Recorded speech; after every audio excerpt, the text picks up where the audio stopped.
new fora, because the G7 must remain a group which is firmly committed to democracy, a unified one, but one which should also lead to new coalitions to allow for a reforging of the global collective system. Let us engage in new forms of cooperation to make strides forward, to take decisions. It is but together that we can effectively push back against all of these inequalities which have eroded our societies. Mistrust, isolationism are fueled by such actions. All of these inequalities that we've let fester and our collective inability to effectively find solutions. No single one of us can effectively combat inequalities, as I described, if this individual is to act alone. In that case, there would only be two solutions. Number one, to always take the lowest standard, to stick to the status quo. That's what we've done for 10 years. Trade war? Fine. Lessen worker benefits, for an example. Always lowering the bar. Well, where does that go? It simply entrenches inequalities in our societies. And that's what we're seeing now. The other solution would be pointing the finger at the rules. Well, the rules don't work, so let's make our own. Let's close the doors. Isolationism, protectionism. Ladies and gentlemen, that leads to only one thing: heightened tensions. It surely doesn't tackle the inequalities I've spoken of. No, I think it is time to establish a collective mechanism, one for working together in every one of our countries to tackle inequalities, to assess, but also to pool best practices. So I'm proposing that international institutions, the United Nations, but also the OECD, support us in the setting up of this mechanism, which should be driven by the G7, to triumph over inequality. It's the method that has to change. First, review the rules in the area of trade and business, as well as in the social sphere. Instead of working towards protectionism, we should work together to revise the WTO rules. We should see how the WTO can better address conflict, put forth rules to deal with antitrust, the respect of intellectual property, and the transfer of technology to put everyone on equal footing. This year, the G20 in Argentina should produce a credible roadmap for the reforging of the WTO. This is also what we intend to do in the social sphere.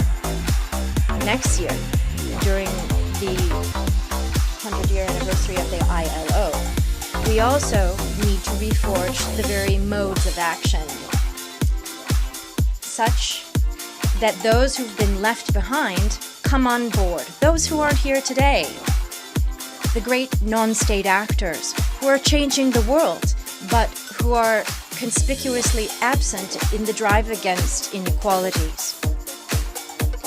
For an example, stakeholders in the digital field, in IT, those also who are combating various forms of crime in this field, in information technology. It's time to find new modes of functioning for this cooperation, as well as engaging in dialogue with those from the private sector and internet heavyweights. Then Africa must be given a central and leading role in this newly formed international order. It is not just on this continent, rather, it is on this continent that we will either win or lose in the pushback against inequalities. This drive must be done with the African continent, because this is where we see the strongest force of regional unions.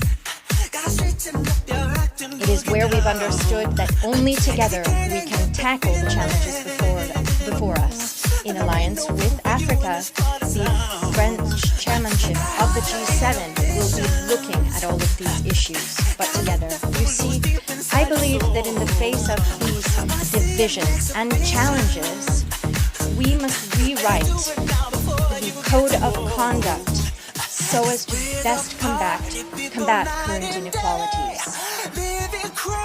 It is the duty of France, as well as all of its European partners, including the EU, to be in the front lines of this combat, to build a new world order with a human face that knows no protectionism, isolationism, but is entirely realistic. And at the same time, building as a mediator these new rules of the new global order. Ladies and gentlemen, at a time where our collective system is falling apart, sadly, it is most in demand. For that reason, we shall support those working for peace and humanity. UNESCO, its conscience, if you like, of the United Nations, the Human Rights Council, the International Criminal Court, UNRWA, to whom we continue to contribute. As I remind you here, the idea at the end of the day is allowing hundreds of thousands of children to go to school. That's it. We intend to defend the broadening of the Security Council in the 2 member categories to ensure that the composition reflects current balances and that the Council remain a place of cooperation and rather than obstructionism. We will ensure that by the end of the year, the General Assembly, 2/3 of its membership, be able to support the limitation of the veto right in case of mass atrocities. We shall defend international humanitarian law in support of those risking their lives to assist civilians on the ground by negotiating, in each and every case, humanitarian access.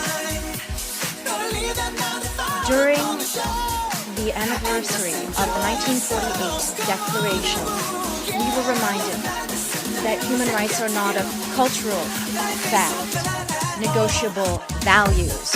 No, they are fundamental values enshrined in international treaties as committed to freely by this very assembly. We recall that the universality is compatible with the sovereignty of peoples and is indeed the only way to preserve and ensure people's enjoyment of their fundamental rights. France shall remain there to ensure that the world not forget that nationalism always leads to defeat, that if courage is lacking in the defense of fundamental principles, international order becomes fragile, and this can lead, as we've seen already twice, to global war. We saw that with our very own eyes. On 11 November 2018, Forum in Paris will be a time for a melding of the minds, to find that courage again, to find what unites us here. It's to be an opportunity to renew our firm commitment to the preservation of future generations from the scourge of war. It is my intention to take with other interested parties new responsibilities. Over the course of the forum, we should identify the actual ways and means to achieve lasting peace. Friends, I know you may be tired of multilateralism. I also know that the world is flooded with information and one becomes indifferent.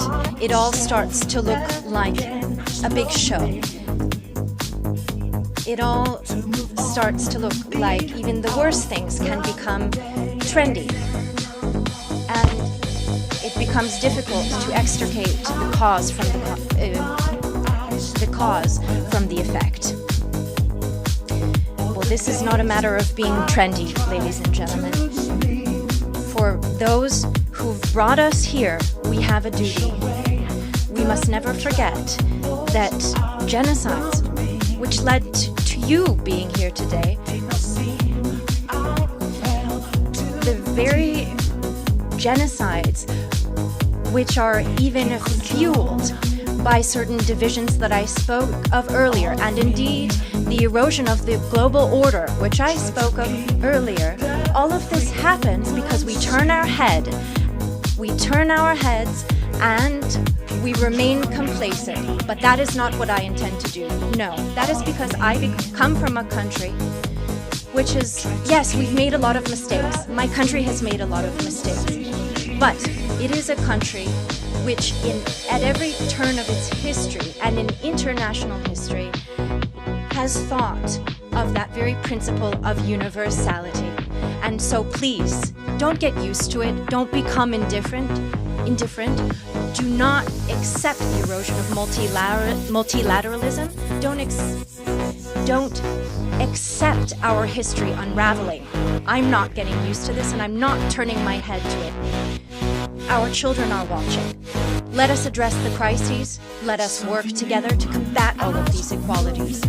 But let us do this on a human level and mindful of the principles guided by our history and the principle of universality and universalism. That is my commitment to you, and I count on you.